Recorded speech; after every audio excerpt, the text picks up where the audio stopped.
Ik ben Nort, ik ben 28 jaar en 2,5 jaar nu op het eiland. En ik hou heel erg van goede koffie. Alleen hier op het eiland is het lastig om aan goede koffie te komen. Vooral als het uit Nederland moet komen is het vaak al wat ouder voordat het hier aankomt. En toen dacht ik van, hoe kunnen we dat nou anders doen? Hoe kunnen we ervoor zorgen dat de mensen, ikzelf en de mensen op het eiland, verse koffie kunnen krijgen, kunnen drinken. Dus toen dacht ik, we zitten dichtbij Midden- en Zuid-Amerika, landen als Colombia, waar veel koffie wordt gemaakt. Waarom halen we het niet gewoon hier naartoe en roosteren we het hier? En zo is het idee eigenlijk begonnen. Ben ik 3 maanden geleden gaan uitzoeken hoe dat dan werkt en wat ik daarvoor nodig heb. En eigenlijk vorige week heb ik het gelanceerd, het bedrijf. En dan praten we nu importeer je de koffie hier dichtbij. En wat gebeurt daarna? Je krijgt de koffie en wat gebeurt er met die machine en alles? Ja, ik krijg de koffie dus in zakken van 60 pond, 35 kilo. En die koffie die is groen, zoals ze die noemen. Dus die is eigenlijk nog, er is niks mee gedaan, behalve dat het gedroogd is. En die koffie die sorteer ik dan nog, om de foute bonen eruit te halen. En dan gaat het in deze machine hier achter me.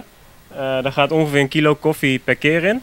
En de machine is nu aan het draaien, hij is op 310 graden. En als de bonen er dan ingaan, dan roostert hij die bonen eigenlijk totdat ze bruin zijn, of heel donkerbruin, wat je wil. Zodat je ze kan malen en drinken. En dan praat je over drinken. Hoe wordt het dan gedronken? Dan gewoon scheppen en koffie maken? Ja, meestal wacht je een paar dagen, omdat er nog heel veel CO2 in zit. Anders krijg je heel veel schuim op je koffie als je het meteen zet.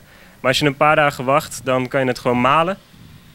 En dan kan je de koffie van zetten. Dus espresso of je doet het in een koffiemachine. Maakt eigenlijk niet uit. Ik ben geïnteresseerd. Hoe kunnen mensen nou in contact met jou komen? Ik zeg van, ik wil een zakje koffie. Vers gemalen, vers geroosterd. Hoe kunnen ze in contact met jou komen? Nou, het makkelijkste is via WhatsApp of Facebook. Instagram kan ook. Mensen kunnen ook bellen. Het nummer staat online op mijn website. En ze zouden ook op mijn website kunnen bestellen. Ik sta aanstaande zondag van 8 tot 3 op de markt bij LVV. Dus daar kunnen ze ook koffie komen proeven. Want ik ga mensen laten proeven hoe dat nou smaakt, echte verse koffie. En dan kunnen ze daar ook kopen. En dan kunnen ze ook hun naam en nummer opschrijven en dan houden we contact als ze een bestelling zouden willen plaatsen. En trouwens, je hebt een hele mooie naam bedacht van Bonchi Boneiro. Ja, inderdaad. Ja. Het betekent Bonaire boontje, boontje van Bonaire. Met een troepial als logo, omdat ik dat een hele mooie vogel vind. En je die ook...